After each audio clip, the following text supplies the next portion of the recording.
السلام علیکم ورحمۃ اللہ وبرکاتہ۔ کراچی جنریشن اسکول کی طرف سے میں ہوں محمد عرفان صادق۔ سورۃ الممتحنہ کی کم و بیش 9 آیات ہو چکی تھیں۔ آج کے اس لیکچر میں ہم آیت نمبر 10 اور 11 پڑھیں گے۔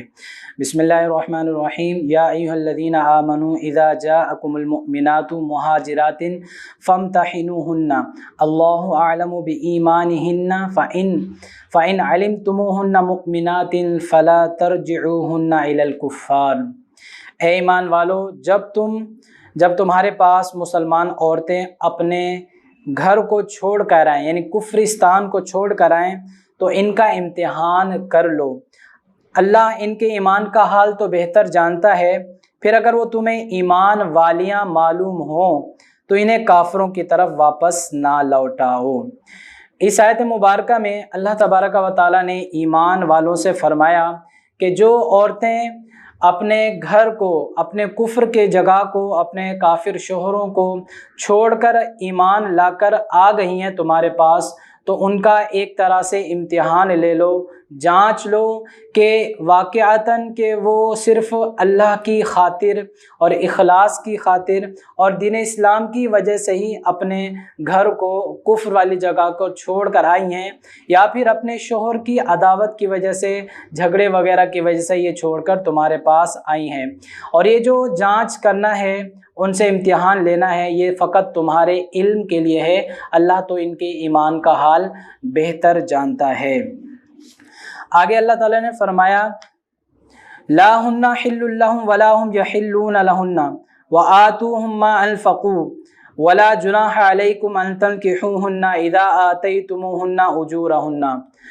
وہ عورتیں ان شوہروں کے لیے حرام ہیں اور وہ شوہر ان عورتوں کے لیے حرام ہیں، اور تم ان کا خرچ ادا کرو جو انہوں نے خرچ کیا، اور تم پر کچھ گناہ نہیں ہے کہ تم ان سے نکاح کرو جبکہ تم ان کا حق مہر ادا کر دو۔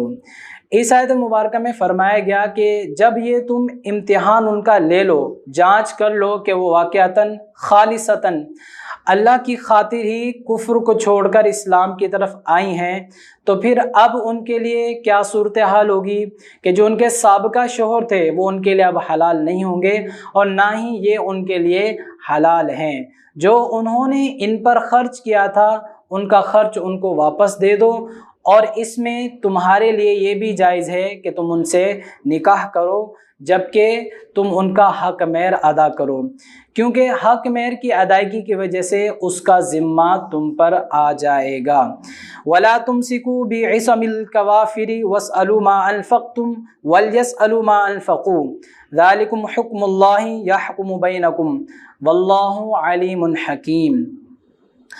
اور کافر عورتوں کے نکاح پر جمع نہ رہو، اور ان سے مانگ لو جو تم نے خرچ کیا، اور وہ بھی مانگ لیں جو انہوں نے خرچ کیا۔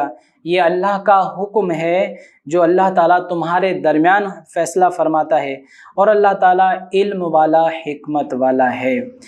اس آیت مبارکہ میں اللہ تعالیٰ نے فرمایا کہ اے ایمان والو،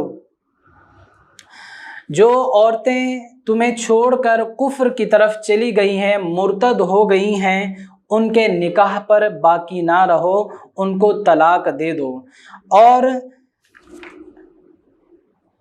ان کو طلاق دے دو، اور جو تم نے ان پر خرچ کیا ہے، یعنی جو مہر وغیرہ تم نے دیا ہے، اس کا سوال تم بھی کر سکتے ہو۔ پھر کفار نے جو اپنی عورتوں پر خرچ کیا تھا، اگر وہ سوال کریں تو ان کو دے سکتے ہیں، یعنی بغیر سوال کیے ان کو دے دینا، اگر نہ بھی دیں تو بھی درست ہے، لیکن اگر وہ مانگ لے تو پھر اس وقت انہیں دینا ہوگا۔ تو اگر کافر عورت مرتد ہو کر کفر کی طرف چلی جائے تو پھر اس میں صورت یہ ہے کہ وہ مسلمان کے نکاح سے باہر تو نہیں جاتی، لیکن اگر وہ پھر اسلام لے کر واپس آ جاتی ہے تو پھر اس کا نکاح دوبارہ پڑھایا جائے گا۔ جبکہ کفار کی جو بیویاں ہوں گی، اگر وہ اپنے شوہروں کو چھوڑ کر اسلام قبول کر کے مسلمان ہو کر آ گئی ہیں، تو اب وہ اپنے شوہروں کے نکاح سے نکل گئی ہیں۔ تو یہ آیت مبارکہ 10 کی 10 یہ مکمل ہوئی۔ آگے کی آیت مبارکہ میں اللہ تعالیٰ نے فرمایا وَإِنْ فَاتَكُمْ شَيْءٌ مِّنْ أَزْوَاجِكُمْ إِلَى الْكُفَّارِ فَعَاقَبْتُمْ فَآتُوا الَّذِينَ ذَهَبَتْ أَزْوَاجُهُمْ مِثْلَ مَا أَنفَقُوا وَاتَّقُوا اللَّهَ الَّذِي أَنْتُمْ بِهِ مُؤْمِنُونَ۔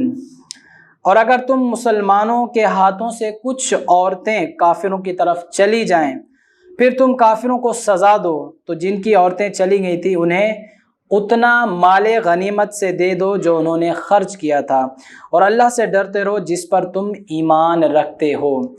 اس پر یہ فرمایا گیا کہ کفار کی عورتیں جو تمہارے پاس آ گئیں ان سے نکاح وغیرہ تم کر سکتے ہو حق مہر کی ادائیگی کرتے ہوئے۔ اب جو تمہاری جو مسلمان عورتیں ہیں جو مشرکین کی طرف چلی گئیں، مرتد ہو گئیں، ان کے لیے حکم یہ ہے کہ جو مال غنیمت جمع ہو جائے ان میں سے کچھ حصہ ان کو دے دو تاکہ جو انہوں نے خرچ کیا ہے وہ پورا ہو جائے۔ نبی کریم صلی اللہ تعالیٰ علیہ وسلم نے بھی 6 عورتوں کے متعلق بیان کیا تھا جو مشرکین کی طرف چلی گئی تھیں، تو سرکار صلی اللہ تعالیٰ علیہ وسلم نے ان کے شوہروں کو بھی مال غنیمت میں سے کچھ حصہ دے دیا تھا۔